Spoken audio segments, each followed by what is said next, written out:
로이드 존스 목사님의 부흥이라는 설교를 바탕으로 해서 다시 부흥을 위하여 기도하라 하는 메시지를 함께 생각하는 가운데 있습니다.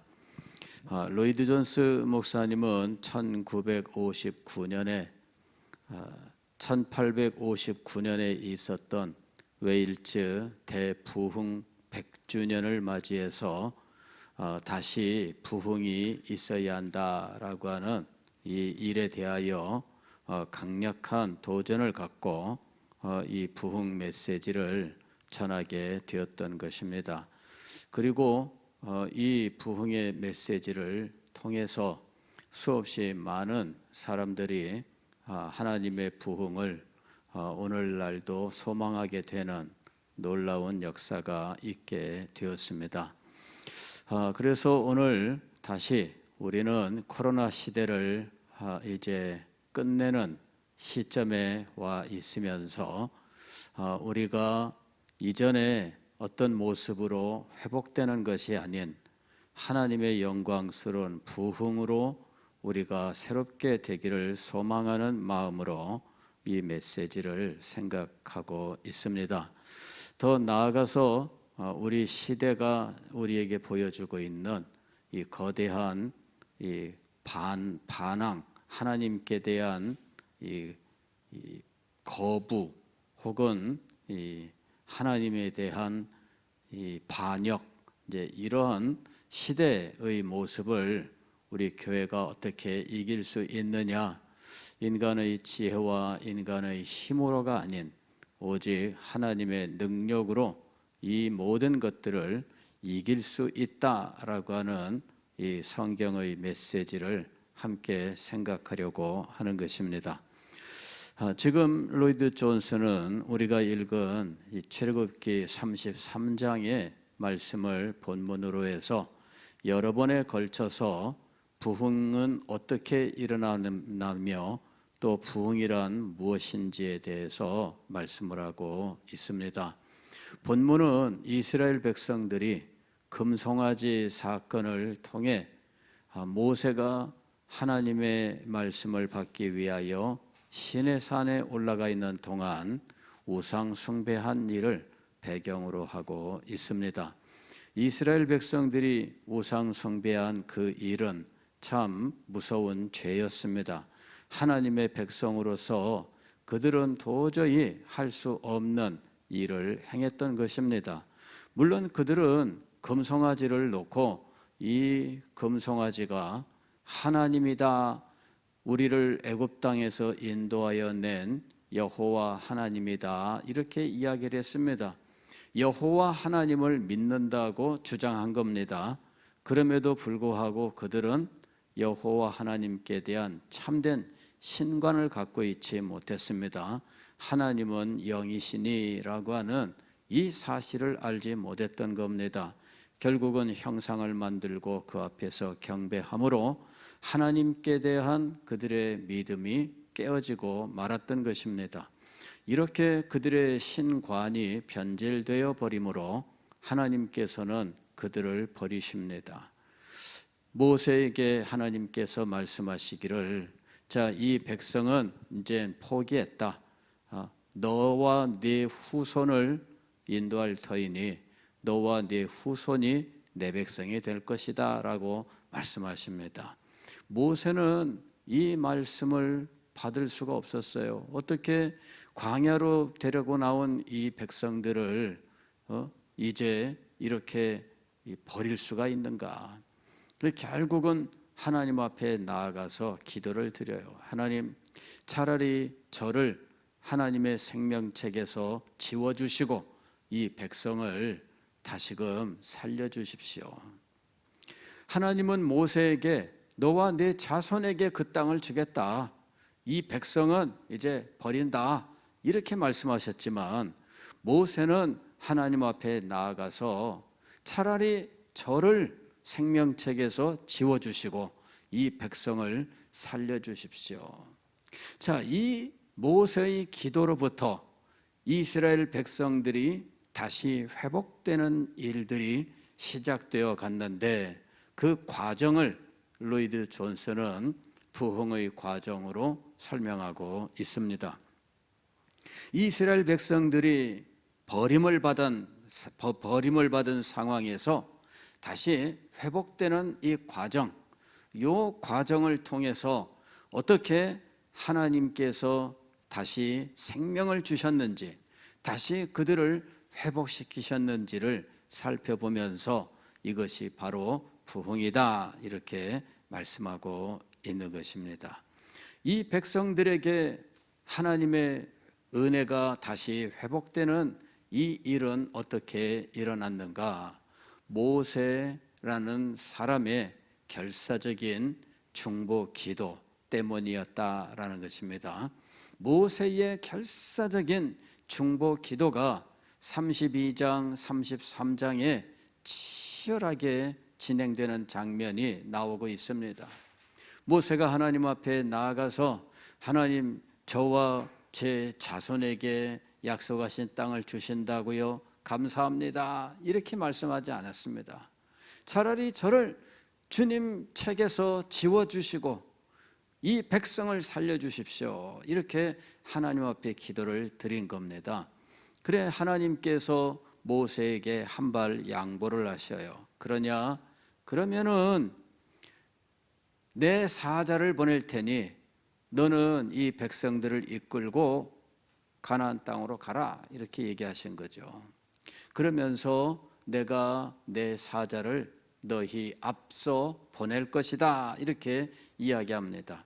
자, 모든 것이 다 회복된 것 같았습니다. 그러나 모세는 그 말씀의 의미를 정확하게 이해하고 있습니다.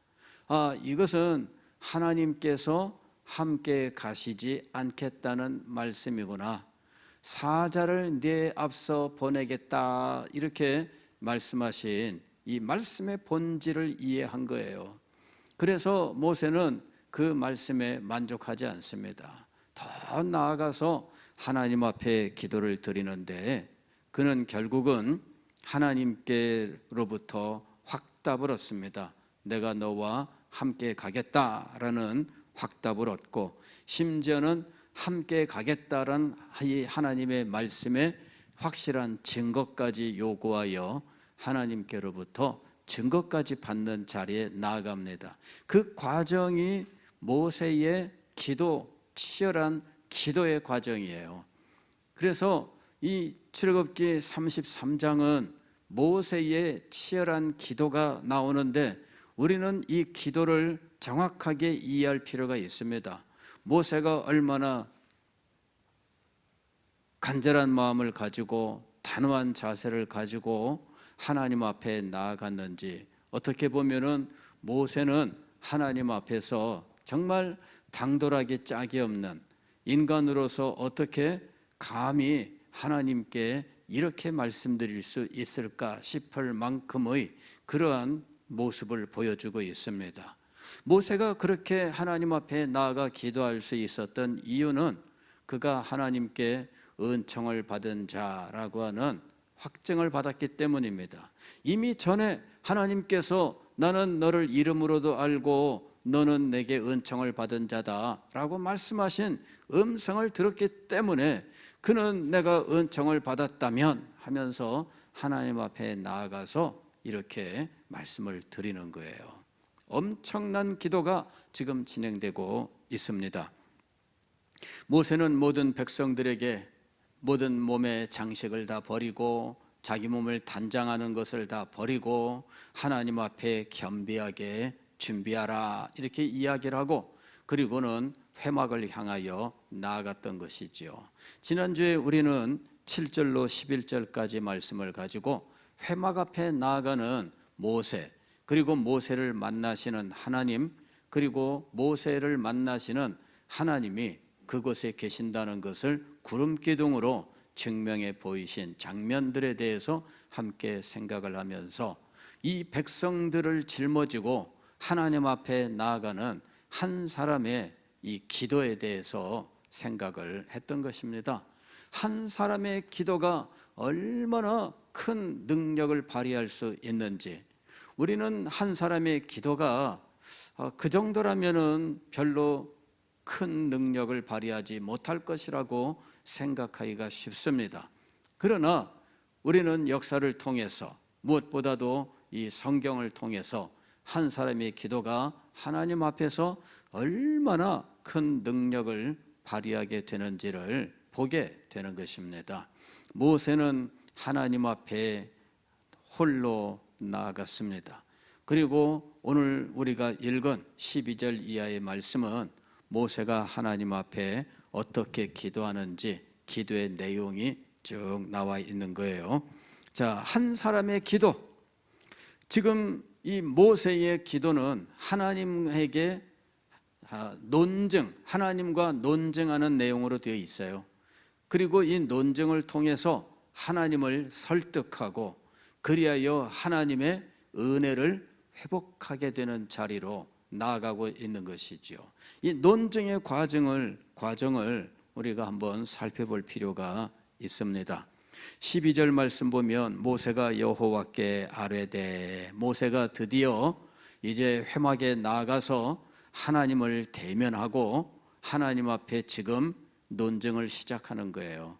이 백성들을 버리시겠다고 하신 하나님, 모세가 차라리 제 생명을 거두어 주시고 저를 지워 주시고 이렇게 결사적으로 기도해서 하나님께서 내 사자를 보내겠다 이렇게 말씀하셨는데, 그러나 온전히 회복되는 자리로 나아가야 됩니다. 그래서 모세가 지금 결연한 결심 가운데 하나님 앞에 나와서 지금 하나님이 이 백성을 버리지 않고 이 백성과 함께 가나안 땅에 들어가야 되는 그 당연함을 하나님 앞에 지금 따지고 있는 거죠.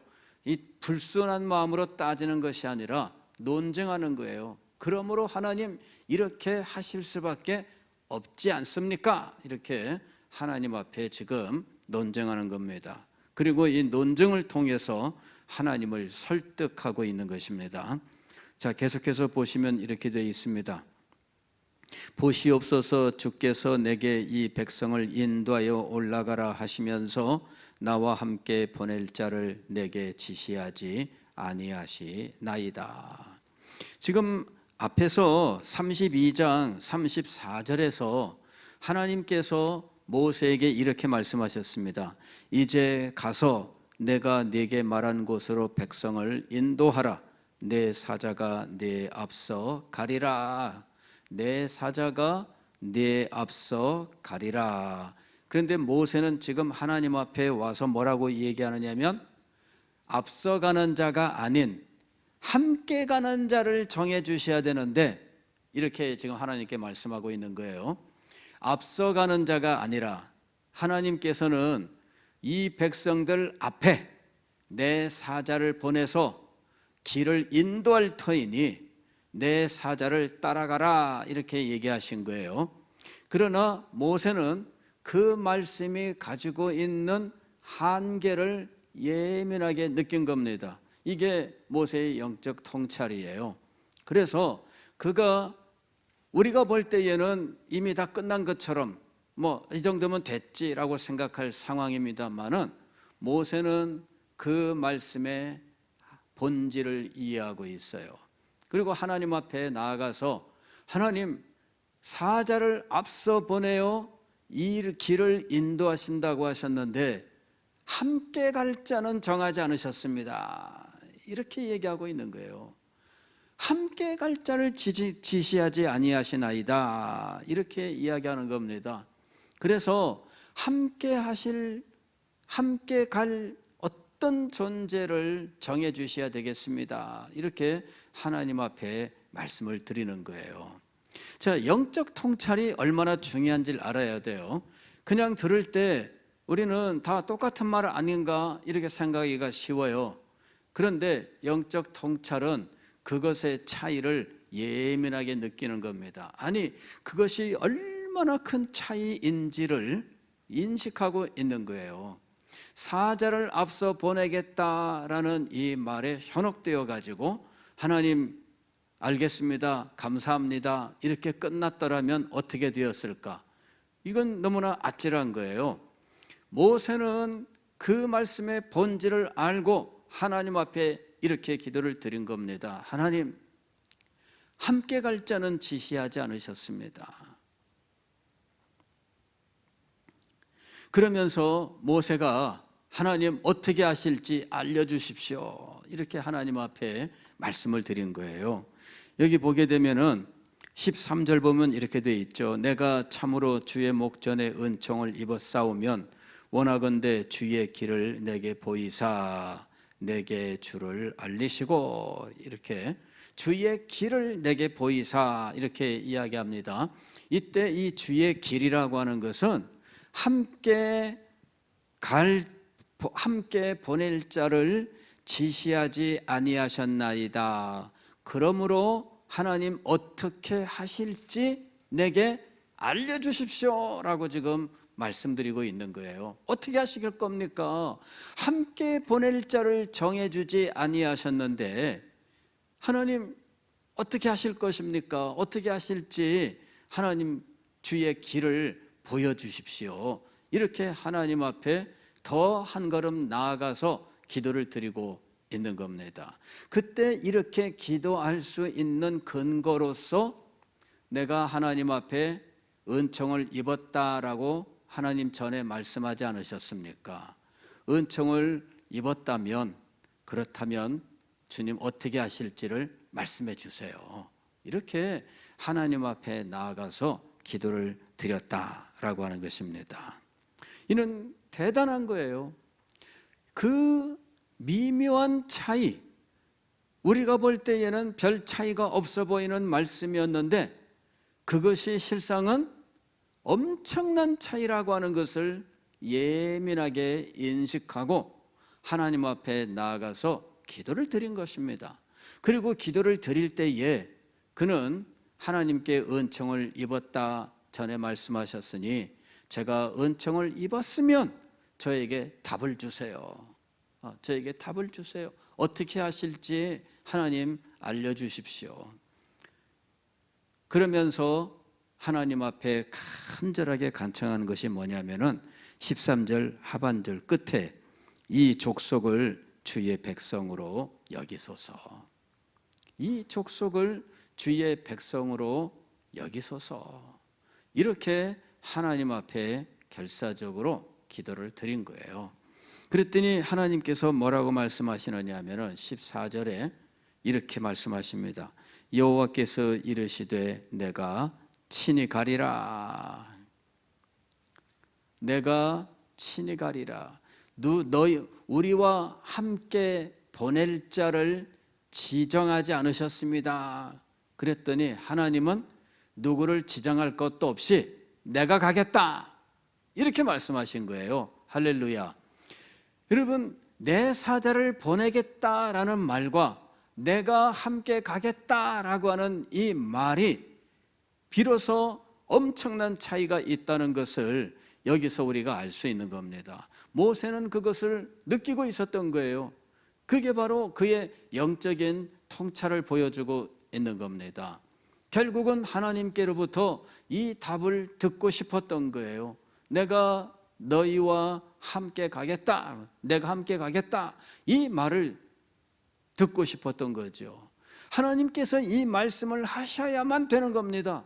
그렇지 않으면 하나님께로부터 답을 얻지 못한 거예요. 사자를 1000명을 보낸들 하나님이 함께 가지 아니하시면 이는 아무것도 아닙니다. 하나님이 함께 가셔야만 되는 겁니다. 모세는 하나님이 함께 가지 않으시면 우리는 안 가겠습니다. 여기 15절 보면 이렇게 되어 있습니다.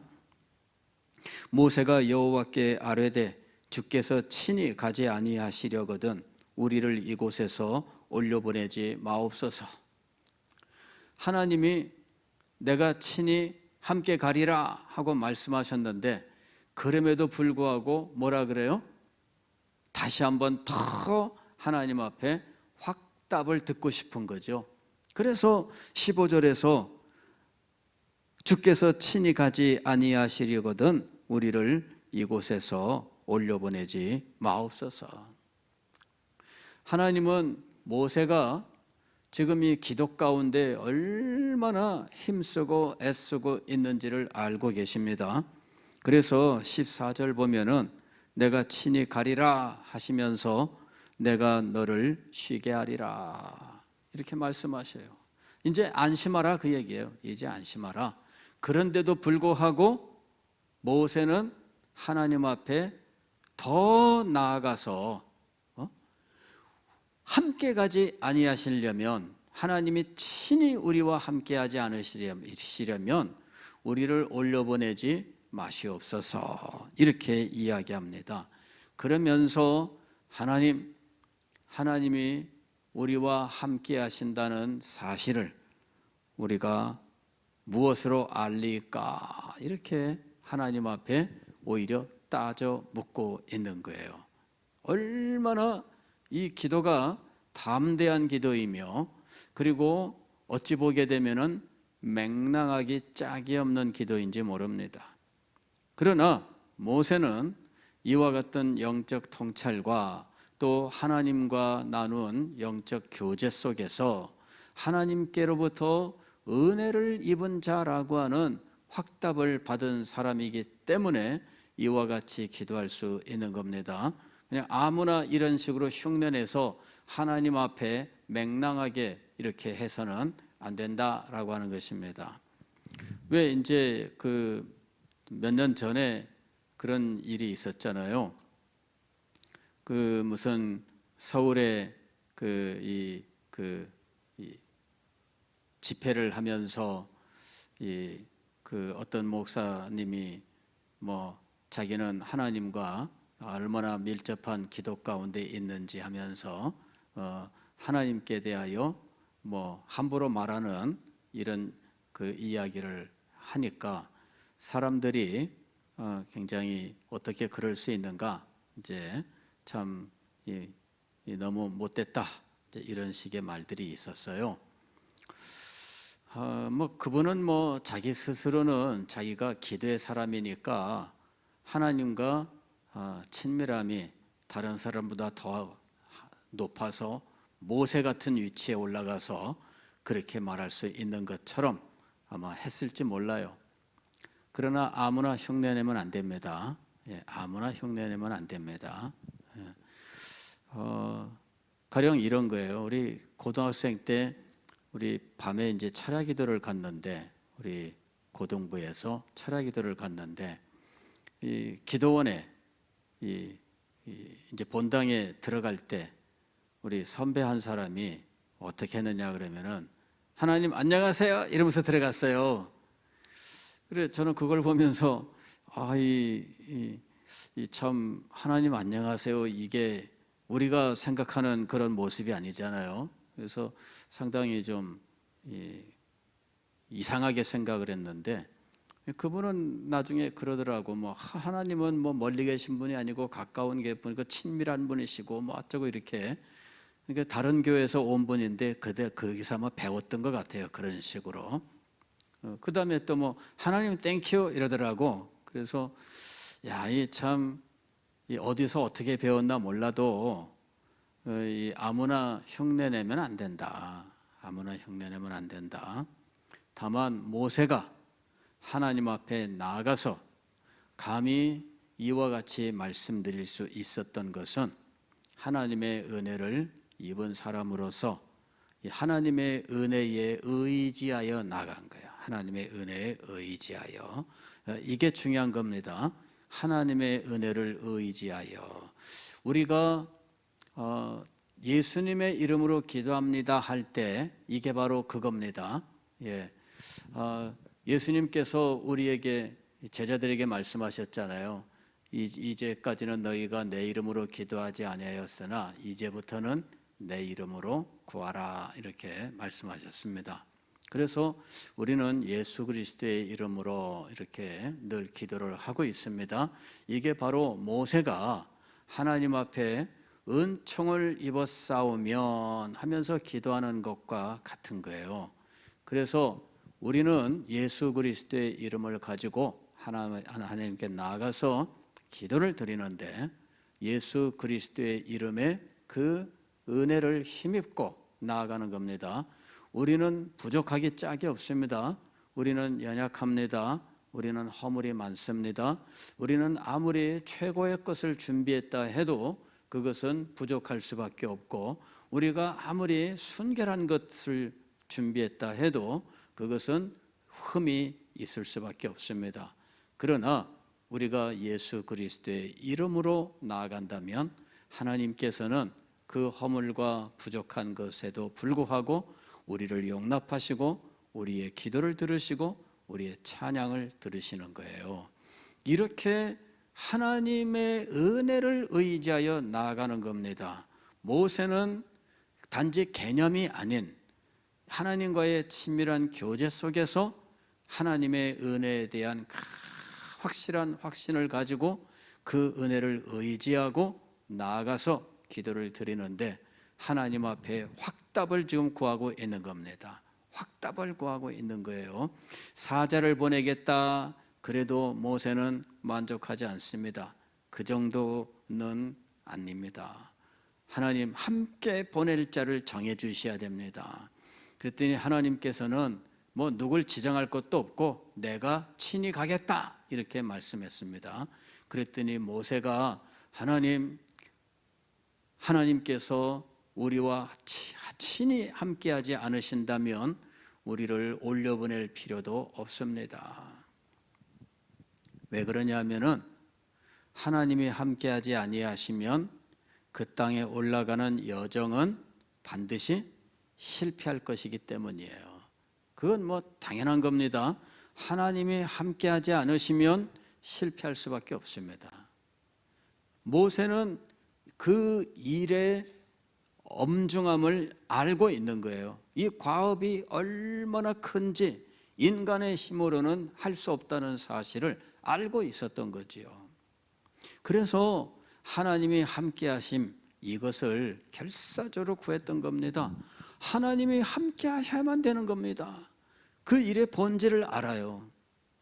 오늘 우리들이 우리 앞에 놓여 있는 이 교회의 역사적인 사명, 이것을 위하여 기도할 때 우리는 이 사명이 얼마나 큰지, 하나님이 함께하지 않으시면 이 사명은 감당할 수 없다고 하는 사실을 확실히 인식을 해야 돼요. 그리고 하나님이 우리와 함께 하시기를 구해야 된다는 거죠. 부흥이란 무엇인가? 하나님께서 우리 가운데 함께 하심이에요. 이 일이 우리에게 새롭게 역사하는, 즉 우리에게 나타나는 거예요. 이걸 어떻게 하나님이 행하시는가? 성령을 부으심으로 행하시는 겁니다. 성령을 부으심으로 우리가 하나님이 우리와 함께 하시는 것에 대하여 다 잊어버리고 어디서 다 이런 것들을 상실해버리고 능력도 또 은혜도 상실해버리고 그런 상황에서 성령을 부으심으로 하나님이 우리와 함께 하심으로 교회를 교회되게, 하나님의 백성을 하나님의 백성 되게 하시는 이 놀라운 일을 경험하게 되는 거죠. 이게 바로 부흥입니다. 지금 현재 모세는 하나님이 함께 하셔야만 우상 숭배로 버림받은 이 백성이 참되게 회복된다라고 하는 이 분명한 목표를 가지고 하나님 앞에 기도하고 있었던 겁니다. 기도의 목표가 분명했었어요. 그는 하나님이 함께 하신다, 이것을 확실하게 하고 싶었던 거예요. 그래서 결사적으로 기도를 드렸던 것입니다. 오늘 이 밤에 우리가 기도할 때 이 사실을 마음에 두고 기도해야 되겠습니다. 하나님께서 우리 가운데 함께 하셔야만 됩니다. 그래야 우리는 하나님의 백성으로 진정으로 회복되는 것입니다. 하나님이 우리 가운데 함께하지 아니하시면 우리는 하나님의 백성이 아니라는 것을 나타낼 뿐입니다. 하나님이 우리와 함께 하셔야 돼요. 하나님이 함께 하시면 오늘날 성령을 부으심으로 나타나는 겁니다. 성령을 부으심으로 하나님이 우리와 함께 하셔요. 그리고 하나님이 우리와 함께 하셔야 교회는 교회답게, 하나님의 백성은 하나님의 백성답게, 그리고 우리에게 주신 사명, 교회의 역사적인 사명을 그때에서야 비로소 감당할 수 있게 되는 것입니다. 한 사람이 이 진리를 깨닫고 하나님 앞에 나아가서 기도하고 하나님께 답을 얻었습니다. 하나님의 증거를 얻게 되었습니다. 오늘 우리는 한 사람보다 많은 사람이 기도하고 있습니다. 우리의 기도가 이와 같은 능력 있는 기도가 될 수 있기를 주의 이름으로 축원합니다.